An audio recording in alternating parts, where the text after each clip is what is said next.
अब भी अपनी गहराई पर पहुंच चुकी थी। हवा में राख, डर और अदृश्य शक्तियों का भार था। राजा विक्रमादित्य 5वीं बार उसी पेड़ के नीचे पहुंचे। बैताल उल्टा लटका मुस्कुरा रहा था, मानो उसे पता हो कि विक्रम कभी हार नहीं मानेंगे। विक्रम ने उसे फिर उतारा। बैताल ने लंबी सांस ली। राजन, बार बार पकड़ने की जिद मुझे चकित करती है, पर इतनी कहानियां तुम सुनते जा रहे हो, उतना सत्य के नज़दीक पहुंचते जा रहे हो। तैयार हो? विक्रम बोले, कथा सुनाओ। बैताल ने गहरी आवाज में शुरुआत की। सुदर्शनपुर नाम का एक राज्य था। राज्य में एक पवित्र स्थान था, अनुनाद मंदिर। कहा जाता था कि वह एक दिव्य घंटा था, जिसे यदि कोई पूर्ण सत्य हृदय से बजाए तो घंटा स्वर्गीय ध्वनि देता था।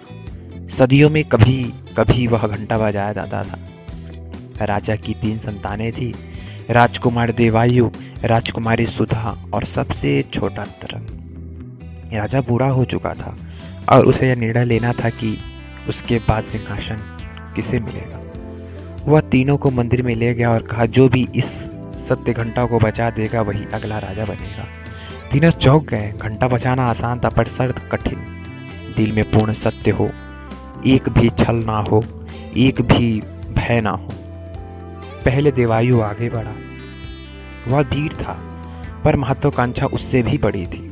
उसने घंटा को खींचा, बजाना चाहा, पर घंटा स्थिर रहा, ना आवाज ना कंपन। राजा ने शांत स्वर में कहा, तुम्हारे भीतर कुछ अधूरा है। अब बारी सुधा की थी। वह अत्यंत बुद्धिमान, न्यायप्रिय और दयालु थी। वह आगे बढ़ी, आंखें बंद की और घंटा खींचा। थोड़ी सी धुन उठी, पर तुरंत बंद हो गई। राजा ने कहा, तुम्हारे मन में भय है कि क्या तुम राज्य को संभाल पाओगी या नहीं। भय सत्य को हल्का कर देता है। अंत में तरंग आगे आया। वह सबसे छोटा, सबसे सरल और सबसे निष्कपट था। लोग उसे बचकाना कहते थे, पर उसके भीतर ईर्ष्या, लालसा, छल जरा से भी नहीं थी। तरंग घंटा पकड़ने लगा था कि उसी समय अचानक महल में समाचार आया है कि राजा की सेना पर हमला हुआ है। उत्तर सीमा निकट में है। देवायु तलवार लेकर उठकर दौड़ा। सुधा चिकित्सा और सैनिकों की व्यवस्था करने लगी। तरंग घंटा छोड़कर सीधे घायलों की मदद करने चला गया।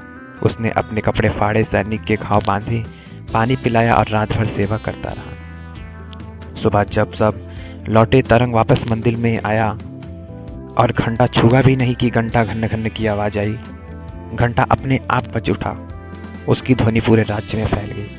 राजा ने आंखों में आंसू आ गए। सत्य केवल शब्द ही नहीं होता, कर्म होता है। बैताल ने कथा रोकर विक्रम से पूछा, अब बताओ राजन, सिंहासन पाने का अधिकारी कौन था? देवायु ने साहस दिखाया, सुधा जिसने बुद्धि दिखाई, या तरंग जिसने निस्वार्थ सेवा की? विक्रम बोले, तीनों का कर्तव्य निभाया, पर सत्य का स्वभाव सेवा है। तरंग ने स्वयं को भूला, इसीलिए वह योग्य था। बैताल फिर विक्षिप्त हंसी हंसकर बोला, राजन, उत्तर दे दिया। मैं फिर उड़ चला।